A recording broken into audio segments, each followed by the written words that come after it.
ദൈവനാമത്തിൻ്റെ മഹത്വം ഉണ്ടാകട്ടെ. കുടുംബ വിചാരത്തിൻ്റെ പുതിയ എപ്പിസോഡിലേക്ക് ഏവർക്കും സ്വാഗതം. ഇന്ന് കുടുംബ വിചാരത്തിൽ ചിന്തിക്കുന്നത് ഈ കാലത്തിൽ ഏറെ വെല്ലുവിളി നേരിടുന്ന ഒരു യാഥാർത്ഥ്യത്തെക്കുറിച്ചാണ്. വിവാഹം ആവശ്യമാണോ? വിവാഹം ഒരു അനിവാര്യതയാണോ? കുടുംബജീവിതം ഒരാവശ്യമാണോ എന്ന് ചോദിക്കുന്നവരുടെ എണ്ണം ഈ കാലത്ത് വളരെ വർദ്ധിക്കുന്നത് നമുക്ക് കാണാൻ സാധിക്കും. ഇവിടെയാണ് വേദപുസ്തകത്തിന്റെ അടിസ്ഥാനത്തിൽ തിരുവചനത്തിന്റെ യാഥാർത്ഥ്യങ്ങളുടെ ധ്യാനത്തിന് പിറകിൽ നിന്നുകൊണ്ട് കുടുംബജീവിതത്തിന്റെ ആവശ്യകതയെക്കുറിച്ചാണ് കുടുംബവിചാരത്തിൽ നാം ചിന്തിക്കുന്നത്. ആദിയിൽ ദൈവം ആദ്യം സൃഷ്ടിച്ചത് എന്താണ്? ഭൂമിയും അതിൻ്റെ മനോഹാരിതയും ഒക്കെ സൃഷ്ടിച്ച ശേഷം ദൈവം ആദ്യമായി സൃഷ്ടിച്ച ഇൻസ്റ്റിറ്റ്യൂഷൻ ഒരു കുടുംബമാണ്. നാം ഇന്ന് കാണുന്ന കൂട്ടായ്മകളും സഭകളും ഒക്കെ ഉണ്ടാകുന്നതിന് മുൻപ് ദൈവം ആദ്യം സൃഷ്ടിച്ചത് കുടുംബമാണ്. ഉൽപ്പത്തി പുസ്തകം 2-ാം അധ്യായം 18-ാം വാക്യത്തിൽ നാം ഇങ്ങനെ വായിക്കുന്നു: മനുഷ്യൻ ഏകനായിരിക്കുന്നത് നന്നല്ല എന്ന് ദൈവത്തിന് മനസ്സിലാക്കുകയും അത്തരത്തിൽ തക്ക തുണയെ, സ്യൂട്ടബിൾ ലൈഫ് പാർട്ട്ണർ, തക്ക തുണയെ ദൈവം സൃഷ്ടിച്ച് നൽകുകയും ചെയ്യുന്നു. അപ്പോൾ കുടുംബം എന്നത് ദൈവത്തിൻ്റെ പദ്ധതിയാണ്. മനുഷ്യന് ഒരിക്കലും ദൈവത്തിൻ്റെ പദ്ധതിയിൽ നിന്ന് മാറി നിൽക്കാനായി സാധിക്കുകയില്ല. കുടുംബം എന്നത് ദൈവത്തിൻ്റെ പദ്ധതിയാണ് എന്നതുകൊണ്ട് തീർച്ചയായും കുടുംബം എന്നത് എല്ലാ മനുഷ്യർക്കും ഒരു അനിവാര്യതയാണ്. കുടുംബജീവിതത്തിലേക്ക് പ്രവേശിക്കുക എന്നത് ഓരോ മനുഷ്യനെക്കുറിച്ചും ദൈവത്തിൻ്റെ ഹിതമാണ്. 3 വാക്കുകൾ നമുക്ക് മനസ്സിലാക്കാനായിട്ട് ശ്രമിക്കാം. എന്താണ് കുടുംബജീവിതം നമ്മിൽ നിന്ന് ആഗ്രഹിക്കുന്നത്? കുടുംബജീവിതത്തിലൂടെ ദൈവം ആഗ്രഹിക്കുന്നത്? അതൊക്കെ നമുക്ക് തിരിച്ചറിയുന്നതിന് ഈ 3 വാക്കുകൾ നമ്മെ സഹായിക്കും. 1, അഫെക്ഷൻ, സ്നേഹം. 2, ബാലൻസ്, ഒരു സന്തുലനം. 3, കണ്ടിന്യൂറ്റി, ഒരു തുടർച്ച. Affection, balance and continuity. ABC of family life. കുടുംബജീവിതം അനുഗ്രഹകരമായി തീരാൻ ദൈവം ആഗ്രഹിക്കുന്ന തരത്തിൽ കുടുംബജീവിതത്തെ ആക്കി തീർക്കുവാൻ ഇവ സഹായിക്കും. 1, എന്താണ് ദൈവത്തിൻ്റെ ദൃഷ്ടിയിൽ കുടുംബം എന്ന് നാം കണ്ടു.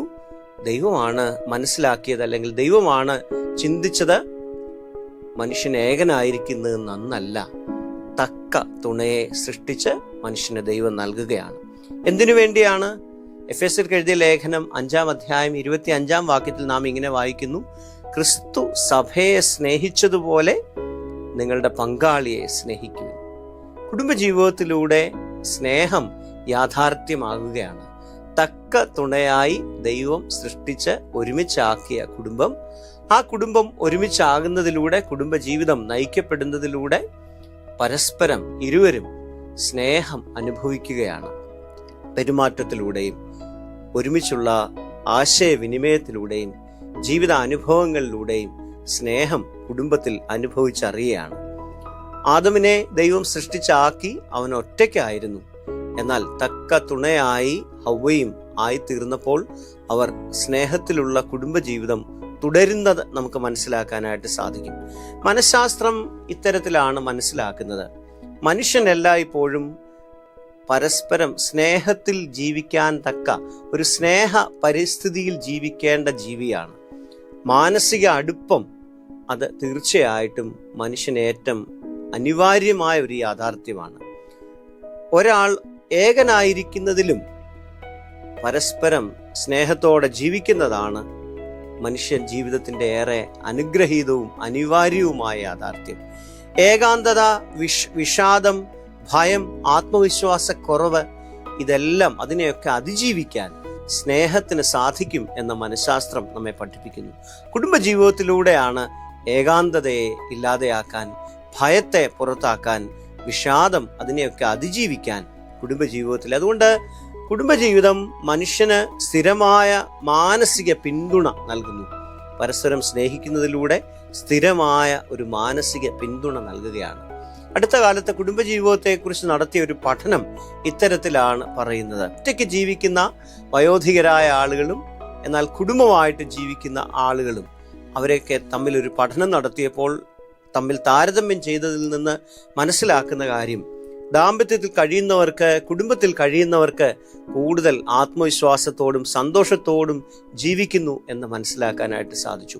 വിഷാദം വളരെയധികം കുടുംബമായിട്ട് ജീവിക്കുന്നിടത്ത് കുറവാണ് എന്ന് മനസ്സിലാക്കാനായിട്ട് സാധിച്ചു. മാത്രമല്ല, കൂടുതൽ ആത്മവിശ്വാസത്തോടും ഉന്മേഷത്തോടും മാനസിക ശേഷിയോടും കുടുംബത്തിലായിരിക്കുന്നവർ ആകുന്നു എന്ന് മനസ്സിലാക്കാനായിട്ട് സാധിച്ചു. അതുകൊണ്ട് കുടുംബം എന്നത് ഓരോ വ്യക്തിയെക്കുറിച്ചും ദൈവത്തിന്റെ ഒരു ആഗ്രഹവും ദൈവത്തിന്റെ ഒരു അനിവാര്യതയുമാണ് എന്ന് മനസ്സിലാക്കാനായിട്ട് സാധിക്കും. 2, ബാലൻസ്, ഒരു സന്തുലനം. വിശുദ്ധ വേദപുസ്തകം സഭാപ്രസംഗിയിൽ നിന്ന് നാം ഇത്തരത്തിലാണ് മനസ്സിലാക്കുന്നത്. സഭാപ്രസംഗിയുടെ പുസ്തകം 4-ാം അധ്യായം 9-10 വാക്യങ്ങൾ, ഒരുവനേക്കാൾ ഇരുവർ നല്ലത്. അതുകൊണ്ട് വിവാഹം ഒരു പരസ്പര പൂരകതയാണ്, ഒരു കോംപ്ലിമെന്ററി ആണ്. നമുക്ക് മനഃശാസ്ത്രപരമായും അനാട്ടമിക്കലും നോക്കിയാൽ പുരുഷനും സ്ത്രീയും പരസ്പര പൂരകങ്ങളാണ്.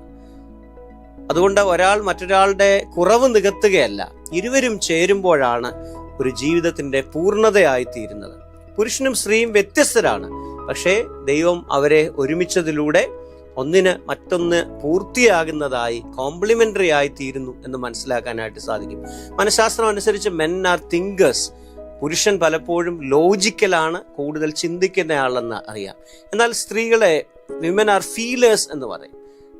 സ്ത്രീകൾ കൂടുതൽ ഫീൽ ചെയ്യുന്നവരാണ്. എന്നാൽ ഇവർ രണ്ടുപേരും ഒരുമിച്ച് ചേരുമ്പോഴാണ്, ചിന്തയും ഫീലിങ്ങും ഒരുമിച്ച് ചേരുമ്പോൾ പരസ്പര പൂരകങ്ങളായി മുൻപോട്ട് ജീവിക്കാനായിട്ട് സാധിക്കും.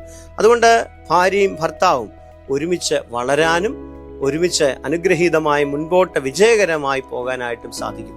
ഒരിക്കൽ ഒരു ബിസിനസ്സിൽ വിജയിച്ചയാൾ അദ്ദേഹം പറഞ്ഞു, എൻ്റെ വിജയത്തിന്റെ പിന്നിൽ എൻ്റെ കുടുംബമാണ്. പരസ്പരം പൂരകമായി തീർന്നപ്പോഴാണ് ജീവിതത്തിൽ അദ്ദേഹം വിജയിച്ചത് എന്ന് അദ്ദേഹം തൻ്റെ അനുഭവത്തിലൂടെ പങ്കുവെക്കുന്നുണ്ട്. അതുകൊണ്ട് വിവാഹം, കുടുംബം എന്നത് ഒരു സന്തുലനമാണ്. പരസ്പര പൂരകമായി മുൻപോട്ട് പോകുമ്പോഴാണ് കുടുംബജീവിതം അനുഗ്രഹകരമായി തീരുന്നത്. 3, ഫാമിലി ഇസ് എ കണ്ടിന്യൂറ്റി, ഒരു തുടർച്ചയാണ്. കുടുംബം എന്നത് ഒരു തുടർച്ചയാണ്. ദൈവം മനുഷ്യനെ സൃഷ്ടിച്ച് ഈ ലോകത്തിലാക്കി. പിന്നീട് ദൈവം മനുഷ്യനെ സൃഷ്ടിച്ചിട്ടില്ല. ആദമിനെയും ഹവ്വയെയും സൃഷ്ടിച്ച ശേഷം പിന്നീട് ദൈവം മനുഷ്യനെ സൃഷ്ടിച്ചതായിട്ട് ദൈവവചനം പറയുന്നില്ല. ദൈവം മനുഷ്യനെ വലിയൊരു ഉത്തരവാദിത്വം ഏൽപ്പിക്കുകയാണ്. നിങ്ങൾ സന്താന പുഷ്ടിയുള്ളവരായി പെരുകുകയും. ദൈവത്തിന്റെ സൃഷ്ടികർമ്മത്തിന്റെ പങ്കാളിത്തം വഹിക്കാനുള്ള ഉത്തരവാദിത്വം ദൈവം മനുഷ്യനെ ഭരമേൽപ്പിക്കുകയാണ്. അതുകൊണ്ട് കുടുംബത്തിലൂടെയാണ് മനുഷ്യകുലത്തിന്റെ തുടർച്ച, കണ്ടിന്യൂറ്റി നിർവഹിക്കപ്പെടുന്നത്. കുടുംബം ഈ ലോകത്തിൽ ഇല്ലാതെയാകുമ്പോൾ അത് മനുഷ്യകുലത്തിന് തന്നെ വലിയ വെല്ലുവിളിയായി തീരുകയാണ്. അതുകൊണ്ട് ദൈവം ഏൽപ്പിച്ച ഈ കണ്ടിന്യൂറ്റി എന്ന ഉത്തരവാദിത്വം, തുടർച്ച എന്ന ഉത്തരവാദിത്വം നിർവഹിക്കുന്നത് കുടുംബത്തിലൂടെയാണ് എന്നതുകൊണ്ട് തീർച്ചയായും കുടുംബജീവിതം ഈ ലോകത്തിൽ യാഥാർത്ഥ്യമാക്കപ്പെടേണ്ടതാണ്. ദൈവം ആഗ്രഹിക്കുന്നത് തന്നെയാണ്. കുടുംബം എന്നത് തലമുറകളുടെ തുടർച്ചയാണ്, വിശ്വാസ പാരമ്പര്യത്തിന്റെ തുടർച്ചയാണ്. മാതാപിതാക്കൾ അവരുടെ വിശ്വാസവും മൂല്യങ്ങളും എല്ലാം തന്നെ അടുത്ത ഒരു തലമുറയിലൂടെയാണ് തുടരുന്നത്. ആരോഗ്യകരമായ കുടുംബങ്ങളിൽ വളരുന്ന തലമുറകൾ അനുഗ്രഹീതരായി വളരുന്നു എന്ന് നമുക്ക് മനസ്സിലാക്കാനായിട്ട് സാധിക്കും.